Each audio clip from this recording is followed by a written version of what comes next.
જય માતાજી મિત્રો, કેમ છો બધા? મજામાં ને? તો આજે આપણે બનાવીશું સાબુદાણાની ટીકડી વેફર। એક વાટકી સાબુદાણા લઈ એને મિક્સરમાં દળી લેવાના છે। સાઈડમાં ખાંડણીમાં આપણે મરી અને જીરાનો ભૂકો કરી લેવાનો છે, અચકચરું ખાંડી લેવાનું છે। હવે એક બાઉલમાં આપણે જે વાટકીના માપથી આપણે સાબુદાણા લીધા હતા એ વાટકીથી આપણે 3 ગણું પાણી લેવાનું છે। તમે જોઈ શકો છો 3 થી 4 વાટકી આપણે પાણી લઈશું। ધીમે ધીમે જે આપણે સાબુદાણા ક્રશ કર્યા હતા મિક્સરમાં, ધીમે ધીમે એને નાખતા જશું અને મિક્સ કરતા જશું। આવી રીતના વિસ્પરથી આપણે હલાવશું, ગાંઠા ના પડે તેનું ધ્યાન રાખવાનું। જોઈ શકો છો એકદમ મિક્સ કરી લેવાના છે। આને દરદરો ભૂકો હોય તો પણ ચાલે, આપણે ઓલામાં આપણે આખી રહેશે દાણા એના સાબુદાણાના અને આમાં એકદમ થઈ જશે। પછી એને ગરમ થવા રાખીશું, જોઈ શકો છો તમે।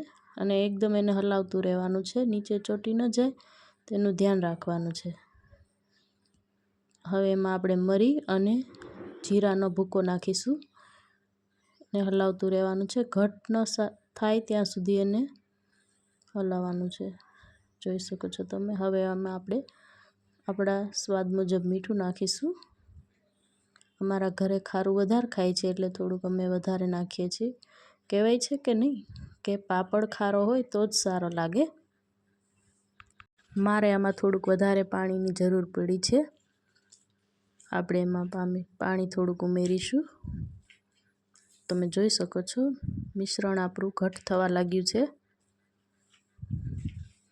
એને હલાવતા રહેવાનું છે, નીચે બેસી ન જાય ત્યાં સુધી। જુઓ આવી રીતના ચમચીથી આપણે જોઈ શકીએ છીએ, વિડીયોમાં તમે જોઈ શકો છો આવી થિકનેસ થવી જોઈએ। એકદમ મિક્સ કરી લેવાનું। આપણે એક ડીશમાં જોવાનું છે, એક ચમચી લઈને ફરતી કોર છૂટું ન થાય। આ મિશ્રણ તૈયાર થઈ ગયું છે, તમે જોઈ શકો છો। પાઇપિંગ બેગ હોય તો પણ ચાલે અને આવી દૂધની કોથળી હોય તો પણ ચાલે। મારા ઘરે અત્યારે દૂધની કોથળી અવેલેબલ છે। આવી રીતના ભરીને એમાં સાઈડમાં કટ લગાવી દેવાનું છે અને આવી રીતના નાના નાના બૂંદ જેવા, પાણીના બૂંદ જેવા પાડવાના છે, જોઈ શકો છો તમે વિડીયોમાં। ટીકડી વેફર જોઈ શકો છો તમે, આવી રીતના આપણે તૈયાર કરી શકીશું। એક વાટકી સાબુદાણામાંથી ઘણી બધી આ વેફર થાય છે, જોઈ શકો છો તમે। આવી રીતના પણ તમે કરી શકો છો। આમાં તમે ફૂડ કલર પણ ઉમેરી શકો છો, જો તમે જોઈ શકો છો। આવી રીતના ચમચીથી પણ આપણે પાડી શકીએ છીએ। જો આપણી પાસે આ પોલિથીન ન હોય તો આપણે આવી રીતના ચમચીથી પણ પાડી શકીએ છીએ।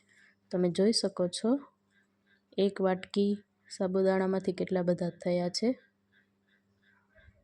મિશ્રણ ઘટ ન થઈ જાય એટલા માટે આ પ્રોસેસ આપણે જલ્દીથી કરવી પડશે। જોઈ શકો છો આ સુકાઈને આવી થઈ છે, આવી રીતના એને પલટાવી દેવાની છે। તૈયાર છે આપણી ટીકડી વેફર, તમે જોઈ શકો છો એકદમ ઝીણી અને સ્વાદમાં પણ એકદમ સરસ, અને ફરાળમાં પણ આપણે આ વેફર ખાઈ શકીએ છીએ અને બાળકોને આપણે નાસ્તામાં પણ દઈ શકીએ। ઘરે જ બનાવેલી ટીકડી વેફર જોઈ શકો છો તમે મિત્રો, ખૂબ જ મસ્ત અને ટેસ્ટી બની છે। આવા જ વિડીયો જોવા માટે અમારી ચેનલને લાઈક કરો, શેર કરો અને સબસ્ક્રાઈબ કરો। જય માતાજી મિત્રો, જય મા મોગલ।